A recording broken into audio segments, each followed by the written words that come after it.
Hello everybody, welcome to our classroom. In this video, we are continuing with the series of revision and notes. We are going to discuss chapter 5 of class 11th Commerce Economics, Gujarat Board. The name of chapter is Cost of Production and Concept of Revenue. So let's get started. First of all, what is the need of concept of revenue and cost? हमें क्या ज़रूरत है revenue या cost को समझने की? Simply एक simple सी बात अगर हम समझें तो हमें डिसाइड करने में आसानी होती है कि हमारे कमोडिटी का प्राइस क्या होगा। हमें गाइडलाइंस मिलती है हम कैसे हमने प्रॉफिट को बढ़ा सकते हैं। मार्जिनल कॉस्ट हमको मैक्सिमम प्रॉफिट एक्सप्लेन करता है। मार्जिनल कॉस्ट जो है हमको फर्म का बिहेवियर भी समझने में हेल्प करता है कि कैसे हमारी फर्म काम करती है। हम ऐसे बहुत से डिसीजंस ले सकते हैं जैसे कि क्या हमारे फैक्टर्स ऑफ प्रोडक्शन हमें इन्वेस्ट करने चाहिए, यानी कितनी लैंड, लेबर, कैपिटल और एंटरप्रेन्योरशिप होना चाहिए। कैसे हम अपने एम्प्लॉयमेंट को बढ़ा सकते हैं, प्रोडक्शन और इन्वेस्टमेंट को बढ़ा सकते हैं। अपॉर्चुनिटी कॉस्ट इसीलिए भी ज़रूरी है ताकि आप एक फैक्टर ऑफ प्रोडक्शन के ऑल्टरनेटिव यूजेस को समझ सकें। इसका मतलब क्या हुआ, अगर मान लो मेरे पास लैंड है तो उस लैंड को या तो मैं फैक्ट्री बनाने में यूज़ कर सकती हूँ या तो मैं उस पे बिल्डिंग खड़ी कर सकती हूँ, तो ये उसके ऑल्टरनेटिव यूजेस हैं। तो हम अपॉर्चुनिटी कॉस्ट से समझ सकते हैं कि हम उससे क्या कर सकते हैं, बेस्ट क्या वे है। ठीक है। फिर नेक्स्ट आता है हमारा लास्ट पॉइंट कि मॉनेटरी कॉस्ट यूज़फुल है हमें गाइडलाइन देने के लिए कि हम अपनी फर्म को कैसे चला सकते हैं, कैसे अच्छे से हम उसको रन कर सकते हैं। नेक्स्ट टॉपिक आता है कि अलग-अलग कॉस्ट के कंसेप्ट्स हैं, जिसमें 3 कॉस्ट के कंसेप्ट्स हैं। सबसे पहला है रियल कॉस्ट, सेकंड आता है अपॉर्चुनिटी कॉस्ट और थर्ड वाला है आपका मॉनेटरी कॉस्ट। तो फर्स्ट वाले को समझेंगे, रियल कॉस्ट को। रियल कॉस्ट का मतलब है कि जो आपके लेबरर्स, कैपिटल्स, एंटरप्रेन्योर्स हैं, जो आपके प्रोडक्शन में इन्वॉल्व्ड हैं, उनके ऊपर साइकोलॉजिकल और फिजिकल बर्डन बहुत होता है, यानी कि दिमागी हालत उनकी कभी ठीक नहीं होगी, कभी उनका बॉडी ठीक नहीं होगा। तो ऐसे बर्डन को हम बोलते हैं रियल कॉस्ट। इसको हम कभी मेजर नहीं कर सकते। आज किसका मूड कैसा है, किसके घर पे दिन कैसा बीता, ये सब का इफेक्ट काम पे पड़ता है और इसी को हम बोलते हैं रियल कॉस्ट। इसमें कुछ चीज़ें आती हैं, एग्जांपल है fatigue, boredom, tension, stress, anxiety और इनसिक्योरिटी ऑफ इंडिसिसिवनेस। ये सारे फैक्टर्स हैं जो हम इसमें इंक्लूड कर सकते हैं। फटीग का मतलब है सुस्ती, बोर बोर होना, फिर है टेंशन होना, स्ट्रेस आना या एंग्जाइटी यानी कि क्या होगा, ऐसी उत्सुकता हो जाती है ना। इनसिक्योरिटी हो जाती है कि मेरे डिसीजंस कभी सही नहीं हुए तो क्या होगा, बहुत डीपली इंसान सोच में चला जाता है। ये सारी चीज़ें आपके रियल कॉस्ट में गिनी जाती हैं। इसको अपने मॉनेटरी टर्म्स में काउंट नहीं कर सकते और इसीलिए इसको हम बोलते हैं नॉन मॉनेटरी कॉस्ट। ठीक है। मार्शल के हिसाब से जब रियल कॉस्ट आता है तो फैक्टर्स ऑफ प्रोडक्शन में जब रियल कॉस्ट आता है तो उनको बदले में क्या मिलता है, वेज, इंटरेस्ट और प्रॉफिट मिलता है। यानी आपको अपनी प्रॉब्लम से लड़ करके आगे बढ़ना है, तब जाकर के आपको कोई रिटर्न मिलेगा। मान लो मैं लेबर हूँ, मुझे नहीं पुज रहा है, मेरे में फटीग हो रहा है, इस समय मैं सुस्त हूँ एकदम, फिर भी मैं अगर काम कर रही हूँ तो मुझे बदले में क्या मिलेगा, वेजेस मिलेंगे। मान लो कि मैं इस समय मैंने अपने पैसे कहीं पर लगाए तो मुझे बदले में क्या मिलेगा, इंटरेस्ट। एंटरप्रेन्योर अपने डिसीजंस को लेकर के मक्कम नहीं है, फिर भी अपने आप पे भरोसा करके वो डिसीजन ले रहा है, तो बदले में उसको क्या मिलेगा, प्रॉफिट मिलेगा। नेक्स्ट आता है आपका नेक्स्ट वाला जो कंसेप्ट है वो है अपॉर्चुनिटी कॉस्ट। अपॉर्चुनिटी कॉस्ट एक ऑस्ट्रियन इकोनॉमिस्ट ने सबसे पहले दिया था, प्रॉपरली प्रेजेंट किया था हमारे सामने मार्शल ने। इसका मीनिंग समझें, फैक्टर ऑफ प्रोडक्शन है एक, उसको हम किस यूज में डालेंगे तो बेस्ट उसका रिजल्ट निकल करके आएगा। इसको और सपोज मान लीजिए मैंने जैसे अभी बताया, या इसका एक एग्जांपल दें, इसको समझ लेंगे तो सारा कंसेप्ट आ जाएगा। एक फील्ड है, वन फील्ड है हमारे पास, उस पे आप व्हीट या तो प्रोड्यूस करें या तो उसी पर आप कुछ और बनाएं, तो दूसरा फूड ग्रेन को आप प्रोड्यूस नहीं कर पाएंगे। तो आपने सपोज कर लो कि आपने व्हीट ग्रो किया, व्हीट ग्रो करने से आपको 3 लाख रुपीस मिल रहे थे, लेकिन बदले में आपने बिल्डिंग बना दी, बिल्डिंग खड़ी करने से और उसको बेचने से आपको 10 लाख रुपए का प्रॉफिट हुआ। तो 10 लाख रुपए का प्रॉफिट होने के बाद जो आपने वो 3 लाख रुपए गवा दिए ना, दूसरी अपॉर्चुनिटी को ना लेकर के, उसको हम बोलते हैं अपॉर्चुनिटी कॉस्ट। ऑब्वियसली इंसान का दिमाग है, वो ज्यादा उसी रास्ते पे जाएगा जहां प्रॉफिट ज्यादा होगा। तो जो ऑल्टरनेटिव आपने छोड़ दिया, लेफ्ट आउट कर दिया, उसका जो आपको मिलने वाला था और नहीं मिला, उसको हम बोलते हैं अपॉर्चुनिटी कॉस्ट। ठीक है। यहाँ पर ये वर्ड भी है अनबॉर्न और अनप्रोड्यूस्ड कमोडिटी यानी जिसको हमने बनाया ही नहीं, उसको हम बोलेंगे अपॉर्चुनिटी कॉस्ट, उस बने हुए वाले का। ठीक है, इसको मेजर करने में दो प्रॉब्लम्स आती हैं। एक है ऐसे फैक्टर्स जिनमें सिर्फ एक ही यूज हो, या ऐसे फैक्टर्स जिनका सिर्फ स्पेसिफिक यूज हो। सपोज कर लो अभी जैसे हम लैंड की बात करें, तो लैंड को एक टाइम पे एक ही चीज के लिए यूज कर सकते हैं, किसी और चीज के लिए यूज कर ही नहीं सकते, तो आप दूसरे वाले को मेजर क्यों करेंगे? एक बार तो आपने उसको यूज कर लिया ना। और स्पेसिफिक यूज मतलब कुछ ऐसे फैक्टर्स हैं जिनको आप एक ही जगह पर यूज कर सकते हैं, उनका यूज ही किसी और चीज के लिए बना हुआ नहीं है। एग्जाम्पल ले लो, लेबर जो है, लेबर से आप अगर चाहो, अब लेबर में भी फिजिकल वर्क वाले अलग होते हैं, इंटेलेक्चुअल वर्क वाले अलग होते हैं। इंटेलेक्चुअल वाले से आप फिजिकल नहीं करवा सकते और फिजिकल वाले से आप इंटेलेक्चुअल नहीं करवा सकते, ये उनके स्पेसिफिक यूजेस हैं। थर्ड नंबर और लास्ट नंबर आता है वो है आपका मॉनेटरी कॉस्ट। मॉनेटरी कॉस्ट के अंदर आपको पैसों से आप उसको मेजर कर सकते हो। सबसे मोस्ट इम्पॉर्टेंट कंसेप्ट है ये, हमारे इकोनॉमिक एनालिसिस में हेल्प करता है, डिसीजंस जो हम प्रोडक्शन के रिलेटेड लेना चाहें उसमें हेल्प करता है, और प्राइस डिटरमाइन करने में भी हमारी हेल्प करता है। मोस्ट इम्पॉर्टेंट कंसेप्ट है ये मॉनेटरी कॉस्ट। रियल, अपॉर्चुनिटी और मॉनेटरी में से मॉनेटरी मोस्ट इम्पॉर्टेंट है। प्रोड्यूसर जिसका ऑब्जेक्टिव मैक्सिमम प्रॉफिट का होगा, वो गुड्स को प्रोड्यूस करेगा सबसे कम कॉस्ट पे, और वो अपनी इनकम बढ़ाने की, प्रॉफिट बढ़ाने की कोशिश करेगा उसको ज्यादा दाम पे बेचने के लिए। बेचने के बाद तो प्रॉफिट बढ़ जाएगा। कॉस्ट ऑफ प्रोडक्शन जो हमारा मनी के टर्म्स में जब हम अपने प्रोडक्शन को कॉस्ट में मेजर करते हैं तो उसको हम बोल देते हैं मॉनेटरी कॉस्ट। एग्जांपल है, देख लो, एक फैक्ट्री है जो पेन्स को प्रोड्यूस कर रही है।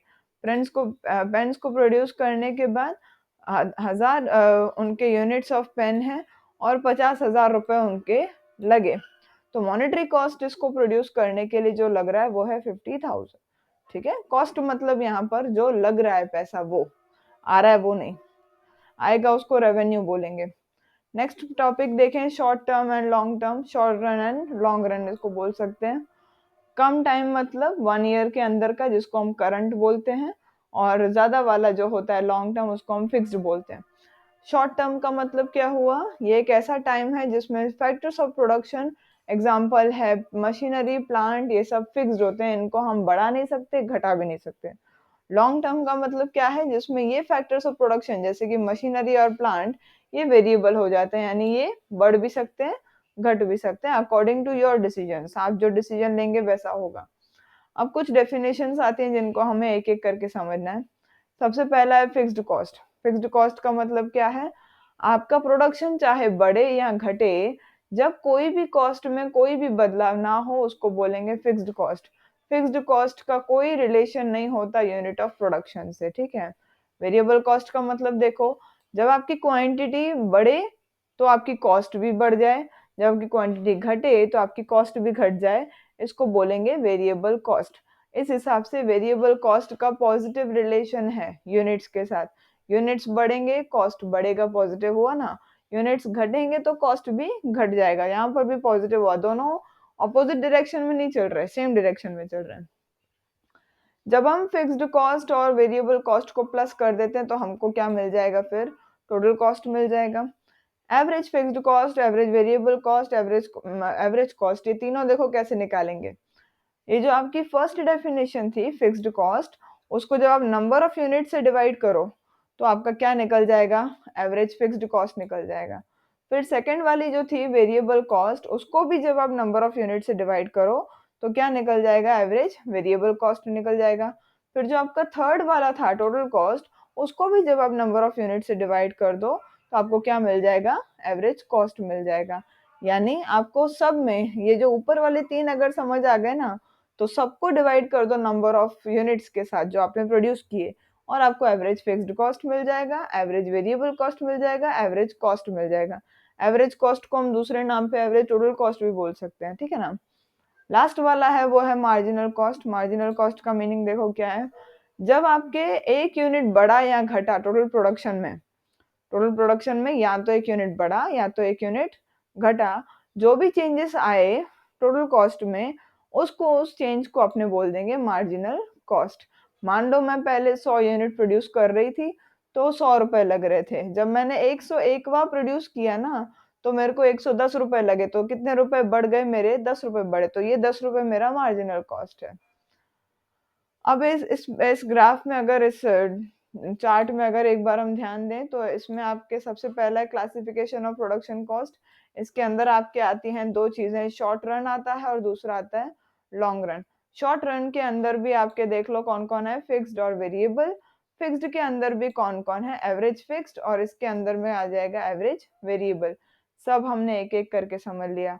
शॉर्ट रन का मतलब जो एक साल के अंदर में चेंज हो, लॉन्ग रन मतलब जो एक साल के बाद चेंज हो।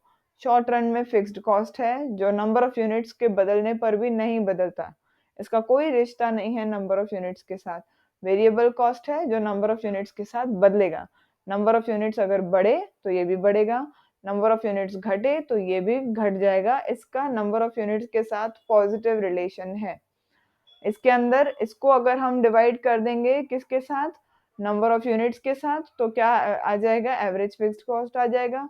और इसको हम डिवाइड कर देंगे तो क्या मिल जाएगा, किससे डिवाइड करना है, नंबर ऑफ यूनिट्स के साथ, तो हमें क्या मिल जाएगा, एवरेज वेरिएबल कॉस्ट। और अगर हम इन दोनों को ऐड कर दें, किस किस को ऐड कर दें, एवरेज फिक्स्ड कॉस्ट और वेरिएबल कॉस्ट को ऐड कर दें, तो क्या मिल जाएगा, टोटल कॉस्ट मिल जाएगा। फाइन, इतना कंसेप्ट हमें क्लियर हो जाना चाहिए अब तक।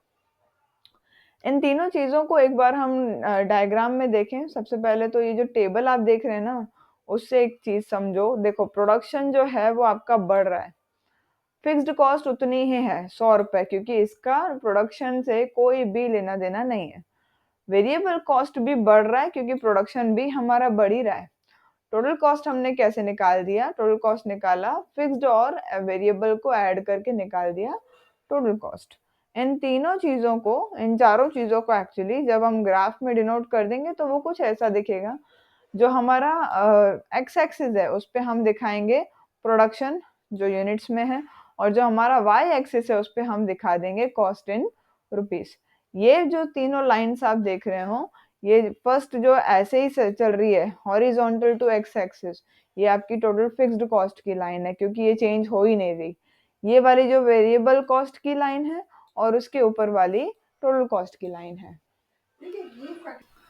मूविंग ऑन, नेक्स्ट जो आप ये टेबल और ये ग्राफ देख रहे हैं, इसके अंदर हमारे एवरेज फिक्स्ड कॉस्ट और टोटल फिक्स्ड कॉस्ट का कंसेप्ट समझाया गया है। ये आपका प्रोडक्शन है फर्स्ट लाइन में, ये टोटल फिक्स्ड कॉस्ट है और ये उसका एवरेज फिक्स्ड कॉस्ट है। कैसे निकालते हैं हम average fixed cost, 100 divide by 10 तो आ जाएगा 10, 100 डिवाइड बाय 20 आ जाएगा 5, 100 डिवाइड बाय 30 आएगा 3.3, 100 divide by 40 that will come 2.5 and 100 divide by 50 तो 2 रुपए। ये हमने उसको प्लॉट कर दिया। ये जो आप वाई एक्सिस पे देख रहे हैं ये एवरेज फिक्स्ड कॉस्ट है, एक्स एक्सिस पे है आपका आउटपुट यानी यूनिट्स, और उसको प्लॉट कर दिया। एवरेज वेरिएबल कॉस्ट घटता चला जाएगा जैसे जैसे प्रोडक्शन बढ़ता चला जाएगा, ठीक है।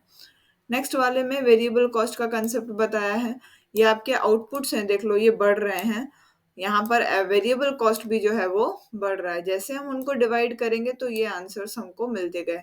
अच्छा, वेरिएबल कॉस्ट में एक चीज बड़ी ध्यान देने लायक होती है और इसी से आपको मार्जिनल भी समझ आएगा, इसीलिए यहाँ समझना।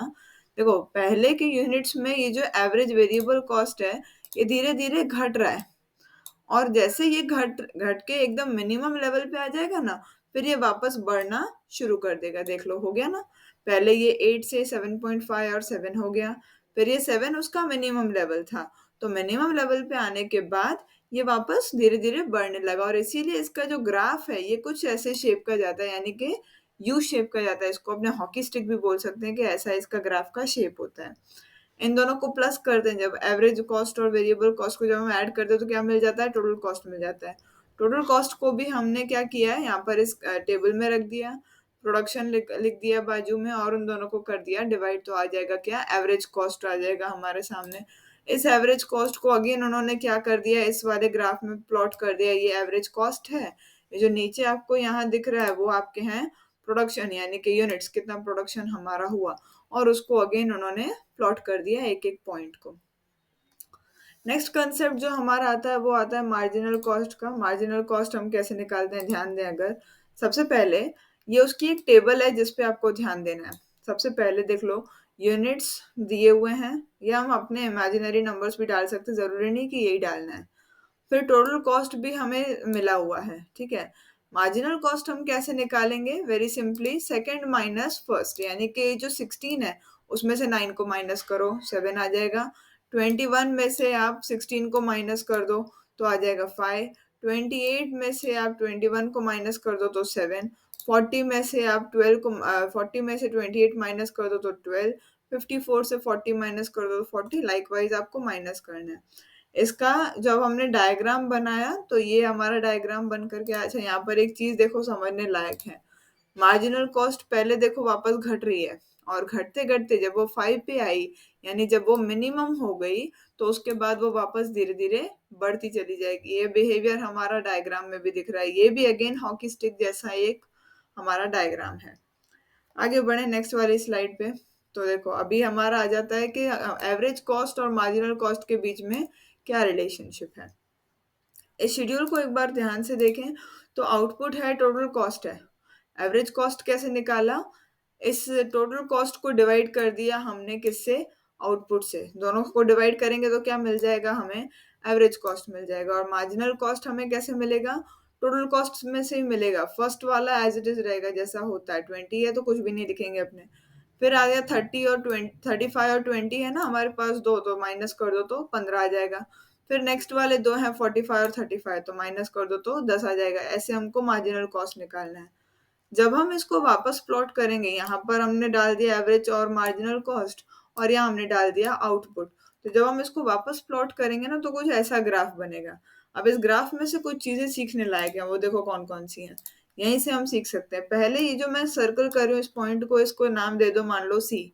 जहां पर ये सी आ रहा है ना, वहां पर आप देख लो आपकी एवरेज और मार्जिनल कॉस्ट दोनों सेम है, यानी 15 और 15 दोनों इक्वल है, इसीलिए वो पॉइंट जो है इंटरसेक्ट हो रही है। इस चीज को हम लिखना अगर चाहें तो क्या लिख सकते हैं कि average cost is equal to marginal cost, right. हम लिख सकते हैं ना यहाँ पर कि एवरेज कॉस्ट जो है आपकी, यानी कि कैपिटल में लिख दें तो A C is equal to what? Marginal cost, यानी कि average cost is equal to marginal cost. अब एक बार ध्यान दें अगर वापस, तो जो आपका इस इसके पॉइंट के लेफ्ट साइड पे अगर हम जाते हैं, ये वाला एरिया जब हम देखते हैं, तो आपका एवरेज कॉस्ट का कर्व ऊपर है, मार्जिनल कॉस्ट का कर्व नीचे है। इसका मतलब क्या हुआ कि एवरेज कॉस्ट और मार्जिनल कॉस्ट अभी डिक्रीज और इंक्रीज हो रहे हैं। एसी अब ग्रेटर है किससे? बड़ा है किससे? मार्जिनल कॉस्ट से, ठीक है। तो हम यहाँ पर तीसरा रिलेशन लिख सकते हैं, A C is greater than M C. और लास्ट वाला जो इसके राइट साइड पे अगर आप ध्यान दो, इस ग्राफ के राइट साइड पर अगर आप ध्यान दे दो, तो एवरेज मार्जिनल कॉस्ट का कर्व ऊपर जा रहा है, एवरेज कॉस्ट का कर्व नीचे जा रहा है। इसीलिए यहाँ पर हम लिख देंगे कि एवरेज कॉस्ट कर्व किससे कम हो गया? अब मार्जिनल कॉस्ट से कम हो गया। तीन रिलेशनशिप्स हमको मिल गए इसमें से। इसमें एक और चीज ध्यान देने लायक है, ये सब हम क्यों देख रहे हैं? ताकि हम डिसीजंस लेने में हमें हेल्प मिल सके। एवरेज कॉस्ट और मार्जिनल कॉस्ट जब इक्वल होंगे ना, इसका मतलब आपका प्रोडक्शन एकदम बढ़िया चल रहा है लेकिन प्रॉफिट नहीं हो रहा। एवरेज कॉस्ट और मार्जिनल कॉस्ट जब इस लेफ्ट साइड पे होंगे तो प्रॉफिट कम हो जाएगा, राइट साइड पर जब चले जाओगे तो प्रॉफिट ज्यादा बढ़ जाए, क्योंकि मार्जिनल कॉस्ट अब बढ़ रहा है, ठीक है। नेक्स्ट वाली स्लाइड पे देखें क्या है, long run average cost curve, यानी कि average cost curve long run में कैसे काम करता है वो देखेंगे एक बार। सिंपली एक सिंपल बात देखो, बेनहैम जी ने यहाँ पर बोला है कि लॉन्ग रन में डिस्टिंक्शन यानी फर्क नहीं रह जाता कोई भी फिक्स्ड और वेरिएबल कॉस्ट के अंदर, यानी फिक्स्ड और वेरिएबल कॉस्ट एकदम सेम हो जाते हैं लॉन्ग रन में। ऐसा क्यों है वो देखो। सपोज कर लो कि आप ही मालिक हो किसी फर्म के। आपको लंबे समय तक आप क्या चाहोगे कि मेरी फर्म ग्रो करे, तो लंबे समय में आपके जो फैक्टर्स ऑफ प्रोडक्शन है उनको आप सुधार सकते हो, यानी उनको आप बढ़ा सकते हो अगर आप चाहते हो बिजनेस ग्रो करे, और अगर आप चाहते हो बिजनेस नीचे जाए तो आप उसको घटा सकते हो। और इसीलिए जो फर्म का स्केल है वो एक्सपांड कर जाता है, यानी फर्म बड़ी हो जाती है। पर ये कब होता है? लॉन्ग रन में होता है, शॉर्ट रन में नहीं होता। तो शॉर्ट रन में भी जो फैक्टर्स आपके फिक्स्ड होते हैं वो लॉन्ग रन में भी वेरिएबल हो जाते हैं, यानी लॉन्ग रन में भी वो चेंज होते रहते हैं। इसीलिए वो ऐसा कहते हैं कि लॉन्ग रन में फिक्स्ड और वेरिएबल कॉस्ट दोनों एक जैसे होते हैं, सेम टू सेम होते हैं, उनमें कोई फर्क नहीं रह जाता। अब रेवेन्यू की बात करें हम, देखो चैप्टर का नाम क्या था? Cost of production and concept of revenue, दोनों हमने समझना है। तो प्रोडक्शन का हमने समझ लिया, कॉस्ट तीन टाइप की कॉस्ट समझी, एवरेज, मार्जिनल और टोटल, ठीक है। सिमिलरली रेवेन्यू में भी तीन ही कॉस्ट होती है, टोटल, एवरेज और मार्जिनल। तीनों को एक बार ध्यान से समझें। सबसे पहला कंसेप्ट आता है हमारे सामने, वो है टोटल रेवेन्यू का। टोटल रेवेन्यू के अंदर जो पैसे हमको मिले बेचने से, सेल करने से, उसको अपने बोलते हैं टोटल रेवेन्यू। टोटल इनकम को हमने बोल दिया टोटल रेवेन्यू। टोटल इनकम का ही नाम है टोटल रेवेन्यू। रेवेन्यू का मतलब है इनकम, ऐसा समझ लेने का। ये जो इनकम है, ये दो चीजों पे बेस करती है। पहला, आपका एक यूनिट का प्राइस कितना है, और दूसरा, आपका टोटल सेल कितना है। दोनों चीजों पे आप, ये जो आपकी इनकम है, ये इफेक्ट रहती है। जब दोनों फैक्टर्स या कोई एक फैक्टर चेंज हो जाएगा, तो आपके रेवेन्यू भी चेंज हो जाएगी। अगर आपका सेल यूनिट बढ़ रहा है या घट रहा है, और प्राइस या बढ़ रही है या घट रही है, तो आपके दोनों में चेंजेस हो जाएगा और रेवेन्यू भी चेंज हो जाएगी। एग्जाम्पल ले लो, मान लो मैंने आज 100 यूनिट बेचे, कल मैं 50 यूनिट बेच रही हूँ, तो मेरे रेवेन्यू चेंज होगा कि नहीं होगा? और यहीं पर मान लो आज मैंने 100 यूनिट 10 रुपए पे बेचे, तो 1000 रुपए मिले।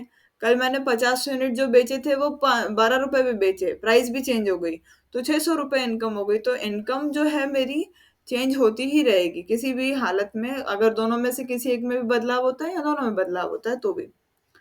नेक्स्ट कंसेप्ट आता है एवरेज और मार्जिनल रेवेन्यू। एवरेज रेवेन्यू का मतलब क्या है? Divide total revenue by sale units. जितने भी आपने यूनिट सेल किए और उसको डिवाइड कर दो आप कुल मिला के टोटल इनकम के साथ, तो आपको एवरेज रेवेन्यू मिल जाएगा। मार्जिनल रेवेन्यू का मतलब क्या है? आपने, इसका एक एग्जांपल ले लो, मान लो मैंने 999 यूनिट्स बेचे 999 रुपए में। जब मैंने 1000वां यूनिट बेचा, तो मुझे 2 रुपए मिले। तो जो एक्स्ट्रा, वो जो 202 रुपए है ना मेरे, वो मेरा मार्जिनल रेवेन्यू है। वन एडिशनल यूनिट से जो हमको मिलता है, उससे जो रेवेन्यू जनरेट हो रहा है, उसको अपने बोल देंगे मार्जिनल रेवेन्यू। ठीक है, होपफुली ये तीनों आपके लिए क्लियर हो गए होंगे। नेक्स्ट स्लाइड बहुत ही इंपॉर्टेंट स्लाइड है आप लोगों के लिए, क्योंकि यहाँ पर अब हम समझने वाले हैं revenue under perfect competition. Perfect competition में रेवेन्यू कैसा होता है और वो किस तरह से काम करता है, उसको समझेंगे। परफेक्टली कॉम्पिटिटिव मार्केट में ना, आपका एक चीज बहुत कांस्टेंट होती है, वो एवरेज रेवेन्यू, मार्जिनल रेवेन्यू और प्राइस। तीनों इक्वल होते हैं, और इसीलिए इस ग्राफ में अगर आप ध्यान से देखें, तो आपकी ये जो लाइन जा रही है, ये एकदम हॉरिजॉन्टल जा रही है एक्स एक्सिस से। ये चेंज नहीं हो रही है, खुद को चेंज नहीं कर रही है। जबकि आपका टोटल रेवेन्यू धीरे धीरे बढ़ते चला जा रहा है। ये आपका कम नहीं हो रहा है, ये आपका बढ़ नहीं रहा है, मतलब धीरे धीरे, सॉरी, बढ़ रहा है। तो एवरेज रेवेन्यू, मार्जिनल रेवेन्यू और प्राइस, तीनों के तीनों क्या होंगे? सेम होंगे, और टोटल रेवेन्यू बढ़ते चला जाएगा परफेक्ट कंपटीशन में। इस चीज को समझने के लिए सबसे पहले समझो कि इम्परफेक्ट कंपटीशन में क्या होता है। ठीक है, दो टाइप के मार्केट्स हैं ना अपने पास, परफेक्ट भी और इम्परफेक्ट भी। तो इम्परफेक्ट वाले को एक बार समझते हैं। अच्छा, एक सिंपल बात है, इम्परफेक्ट वाले में वो लोग अपने आप को, अपना सेल बढ़ाने के लिए वो प्राइस धीरे धीरे घटाते हैं। ये बात पता है ना आपको, कि इम्परफेक्ट कंपटीशन में वो लोग धीरे धीरे अपने प्राइजेस को घटाएंगे। और यहाँ पर एक टेबल मैंने बनाया जो टेक्स्ट बुक में नहीं था, मैंने खुद ने बनाया। इसको आप एक बार समझो तो कंसेप्ट अपने आप क्लियर हो जाएगा। नंबर ऑफ यूनिट्स मेरे जो सेल हो रहे हैं वो बढ़ रहे हैं, देख लो, 10, 20, 30, 40 हो रहे हैं। टोटल रेवेन्यू भी एक तरह से देखा जाए तो बढ़ ही रहा है। लेकिन जब आप एवरेज रेवेन्यू पे ध्यान दोगे, 100 डिवाइड बाय 10 तो 10 आएगा, 150 डिवाइड बाय 20 तो 7.5 आएगा, 180 डिवाइड बाय 30 तो आएगा 6, और 200 डिवाइड बाय 40 तो आ जाएगा 5। यानी ये जो आपका एवरेज रेवेन्यू है, ये जो है घट रहा है, नीचे की साइड पे जा रहा है। राइट, अब इसी एवरेज रेवेन्यू से, यहाँ एक बार को अगर हम ध्यान दें, मार्जिनल रेवेन्यू नॉर्मली हम टोटल रेवेन्यू से निकालते हैं, बट यहाँ मैंने ऐसे निकाला है। तो ये जो मार्जिनल रेवेन्यू, ये भी आपका घट रहा है, लेकिन मार्जिनल रेवेन्यू ज्यादा स्पीड से घट रहा है एवरेज रेवेन्यू के मुकाबले में। समझ आ रही है ना बात? देख लो, ये जो है 2.5 से सीधा 1.5 हो गया, फिर 1 हो गया। तो मार्जिनल रेवेन्यू भी घट रहा है, एवरेज रेवेन्यू भी घट रहा है। अगर इस ग्राफ में भी आप ध्यान दें, तो एवरेज रेवेन्यू भी नीचे ही गिर रहा है और मार्जिनल रेवेन्यू भी नीचे ही गिर रहा है। लेकिन कौन ज्यादा तेजी से गिर रहा है? तो मार्जिनल रेवेन्यू गिर रहा है। उसका रीजन है, हम चीजों को सेल करने के लिए हम अपने एक्सपेंसेस बढ़ा देते हैं, एडवर्टाइजमेंट बढ़ा देंगे, हम सामने वाले के साथ डिस्काउंट वगैरह की बातें करेंगे, तो एवरेज रेवेन्यू भी घटेगा, प्लस आपका मार्जिनल रेवेन्यू भी घटेगा। ये इम्परफेक्ट कंपटीशन की बात है। लेकिन परफेक्ट कंपटीशन में आपको कुछ ऐसा करने की ज़रूरत नहीं है। ना तो आपका कोई एडवर्टाइजमेंट होगा, ना डिस्काउंट देने की ज़रूरत है। तो एवरेज रेवेन्यू और मार्जिनल रेवेन्यू और आपकी प्राइस सब इक्वल होते हैं, टोटल रेवेन्यू बढ़ते चला जाता है, ठीक है। होपफुली ये दोनों आपके दिमाग में बड़े क्लियरली बैठ गए होंगे। Still if you are facing any kind of doubt in this chapter, do let me know. आप अपने कमेंट सेक्शन में डाल सकते हैं। मुझे हेल्प कर दीजिए, सब्सक्राइबर्स हमारे 1K हो जाएं। Thank you so much for patient hearing. Have a good day. Thank you so much.